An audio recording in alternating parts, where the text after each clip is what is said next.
Donald Trump says U.S. Marines have seized a vessel in the Gulf which tried to break the American blockade of Iranian ports. He's posted on social media that U.S. forces stopped the ship by blowing a hole in its engine room. It's not clear if there were any casualties. It comes ahead of a U.S. delegation, including the Vice President, visiting Pakistan for further talks with Iran as the end of their two-week ceasefire draws closer. Well, Lise Doucet is live in the Iranian capital for us and reporting on condition that none of her material is used on the BBC's Persian service. These restrictions apply to all international media organizations operating inside the country. Lise. Well, it's still not clear what impact this U.S. seizure of an Iranian vessel in the Strait of Hormuz will have on those preparations for a second round of high-level talks. Iranian officials had already been responding with a stony silence to that swirl of media reports coming out of the United States that the talks would take place on Tuesday. But Iranian media linked to the powerful Islamic Revolutionary Guards had said no decision to attend would be taken as long as the U.S. maintained that naval blockade of Iran's ports. Now, last weekend in Islamabad, Iran waited until the 11th hour to confirm its attendance. But this time, the delay is about that strategic strait. And for Iran, it's a top issue at the talks. The calm waters of the world's most consequential battlefield, the Strait of Hormuz. Thousands of ships trapped, waiting for Iran to open this waterway, for the U.S. to end its naval blockade. Today, President Trump fired off another post.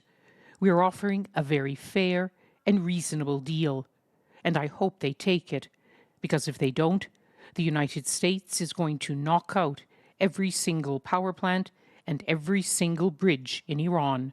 No more Mr. Nice Guy. But there are growing voices here saying Tehran's presence in the strait is permanent. A leading lawmaker tells us it's an asset against the enemy.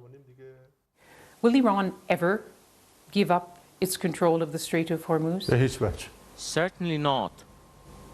Certainly not.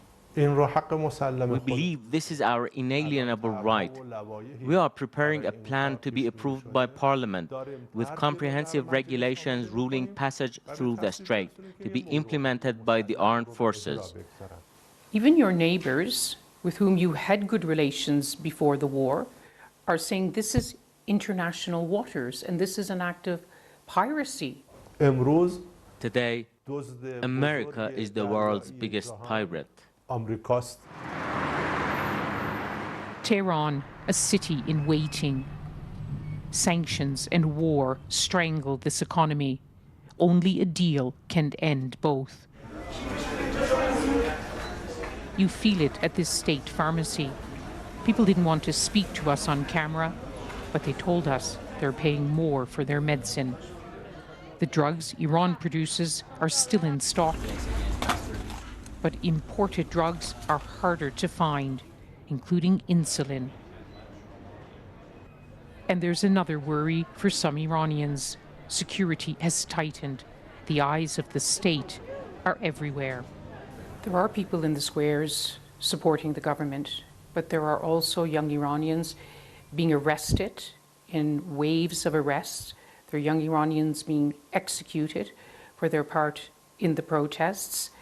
And there's a fear that after the war is over, that this internal repression will get worse.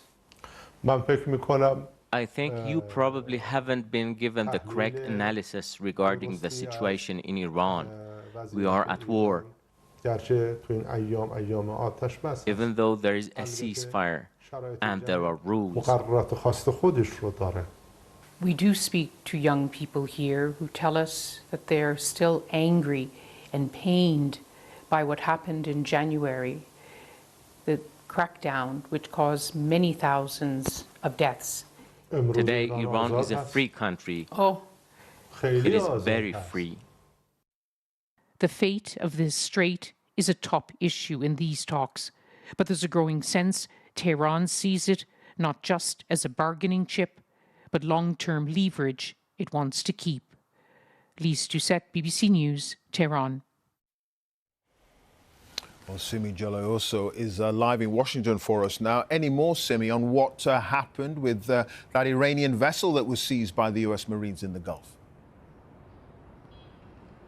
Yeah, well, President Trump says U.S. Marines now have custody of that Iranian-flagged cargo ship that it seized in the Gulf of Oman after it tried to get past the American naval blockade there. He says a U.S. guided missile destroyer, the USS Spruance, issued a warning for the vessel to stop, and when it refused, blew a hole in the engine room. Now, President Trump has said that naval blockade will remain in place until a deal has been reached, and he's really dialed up his rhetoric again today, threatening to strike Iran's power plants and bridges.